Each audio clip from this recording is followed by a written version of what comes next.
चिड़चिड़े खड़ूस बूढ़े, और मैं ज्यादा बोलने वाला नहीं हूँ। मैं तुम्हें खड़ूस दिखता हूँ पर मैं तुम्हें बुरा दिखता हूँ। ये चोटी देखो, और ये जौलाई देखो।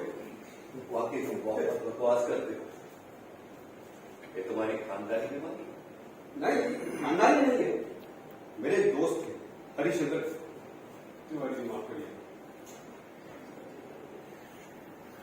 क्या? मेरे एक दोस्त थे डॉक्टर हरिशंकर तिवारी। ये बीमारी मुझे उन्हीं से मिली है। वो बहुत बोलते हैं, तिवारी जी गलती हो गई, नई जगह थी, नए इंसान के साथ बात। अरे किससे बात कर रहे हो? तिवारी जी से। आपको पता है तिवारी जी के नाम के आगे डॉक्टर नहीं लगाओ तो नाराज हो जाते।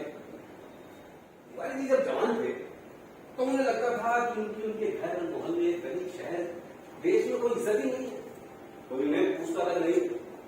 तो उन्होंने एक दिन क्या किया, घर के बाहर नेम प्लेट पर लिखवा दिया कि हरिशंकर तिवारी यहाँ है। तो बात बनी रही, लोग तो कहने लगे कि भाई हमें तो पता है कि तिवारी जी यहाँ रहते हैं, इसमें लिखने की क्या जरूरत।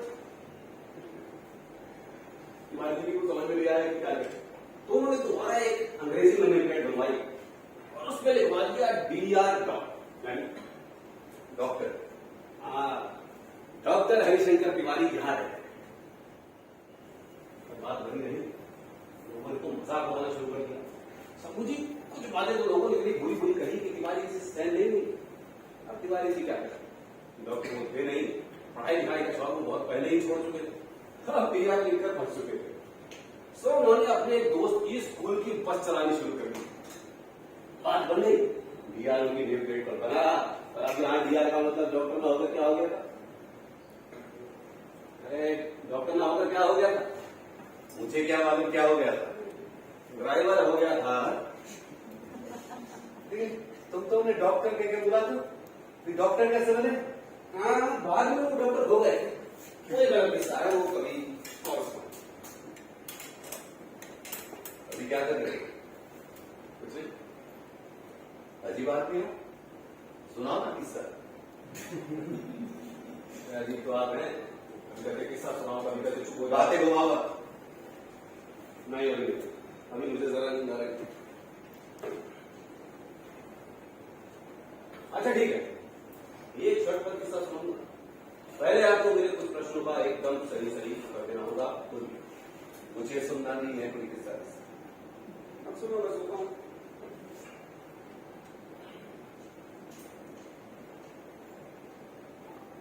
मैं राजी हूं, मैं राजी हूं, लेकिन मेरी जो इच्छा होगी सिर्फ उन सवालों का जवाब दूंगा। जैसे आपकी इच्छा, तो शुरू करूं। आप जेल से कब छूटे? आपने ये जो लोग खून किए कैसे किए? और अगर पछतावा हो रहा है तो यहां क्यों? बड़ी कहीं पहाड़ पर जाकर संन्यास क्यों नहीं लिया? आपने खूनियों जैसा नाम खून करने के बाद रखा है, पहले से ही पहले से करते हैं। आपकी जान ये असली है नकली? और आखिरी सवाल शंभू जी, अगर आपको देश का प्रधानमंत्री बना दिया जाए तो आप क्या करेंगे? बेवकूफ। वो आखिरी सवाल मैंने यूं ही पूछ लिया था, अगर उसका उत्तर आप नहीं देंगे चलेगा। एक तो तुम एक मिनट, मुझे लेट जाने दीजिए आराम से। चलिए शुरू हो जाएगी। तुम चुप रहोगे?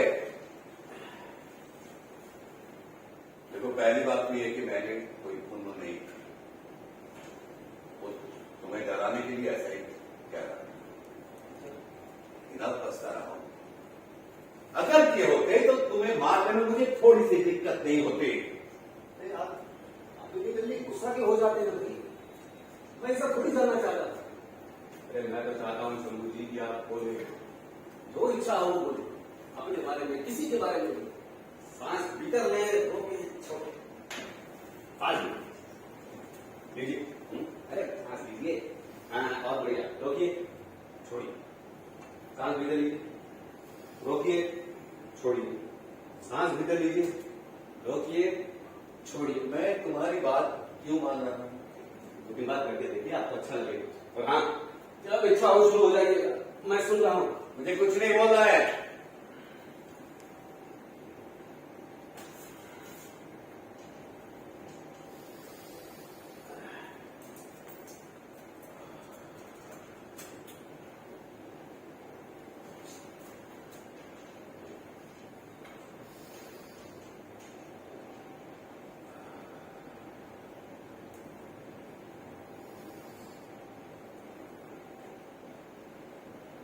मुझे अच्छा लग रहा है।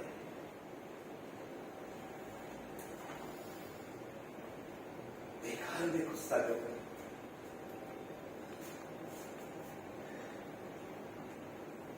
असल में बुढ़ापे बचपने का पुनरागमन होता है। ये बात मुझे लागू अच्छी बात नहीं है। मेरे पल को दीवार कई बार मेरे गति दिखता है, कभी उसने आंख बंद कर दिया है। कई बार मैंने टूटते तारों को भी देखा, तब भी मेरी आंखें खुली गई। आंखें बंद करके कभी कुछ मांगा नहीं। उस सुख की तलाश नहीं की जो मेरे आसपास पड़े थे, कई बार मेरे रास्ते में आए।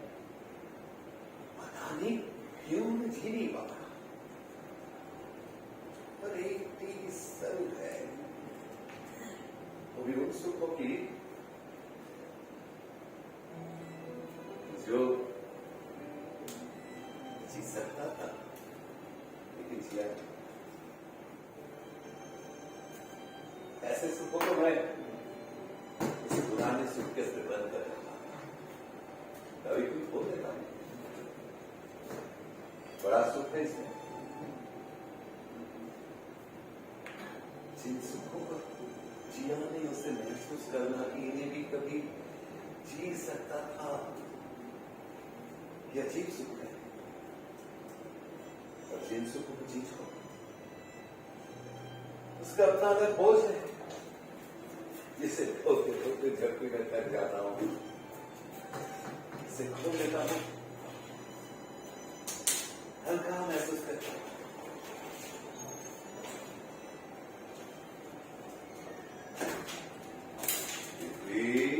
अरे खड़े क्या हो, पकड़ो। बेटा रुको। अरे बेटा रुक जाओ, मुझे और हिम्मत नहीं था क्या बस। पापा आपके साथ खेलने में बिल्कुल मजा नहीं आता। बाहर जाओ। इतनी रात को भी बाहर निकलते हैं? रात कहाँ है पापा, दिन है। आप ना सच में बूढ़े हो गए। बाहर जाओ। दो पैर है तो बाहर चल के क्या करोगी? ये तो ठीक है। पापा फाउल। आप सच में बूढ़े हो गए। बाहर जाओ। बाहर जाओगी तो धूप में खाली हो जाओगी। काली हो जाऊंगी तो बंदरिया जैसी दिखने लगूंगी। हाँ। फिर जंगल से कोई बंदर ढूंढ के लाना पड़ेगा मुझसे Correct. शादी करने के लिए। हाँ। ठीक है, ठीक है, फिर मैं ना बंदर से शादी करने के लिए तैयार हूँ। हाँ? अब आप ये बताइए कि बंदर को ढूंढने आप मेरे साथ जाएंगे या मैं अकेले जाऊँ? बाहर जाऊँ? देखो बेटा, काले मुंह वाले बंदर तो दूर जंगलों में होते हैं, वो आसानी से मिलते हैं। और लाल मुंह वाले बंदर वो तो 7 समुंदर पार जंगलों में होते हैं। वो अपने आप को अंग्रेज समझते हैं। वो तुमसे शादी करने के लिए राजी नहीं होंगे। अगर राजी हो भी जाए तो दहेज में केले के बाल मांगेंगे। तब तुम्हें बोलो बेटी, इस उम्र में मैं जमीन खरीदूंगा, केले के बाग लगाऊंगा, केला उगाऊंगा, तो तब तक तो तुम बुढ़िया हो जाओ। शादी करेंगे बुढ़िया तो बनता क्या, चूहे भी शादी नहीं करेंगे।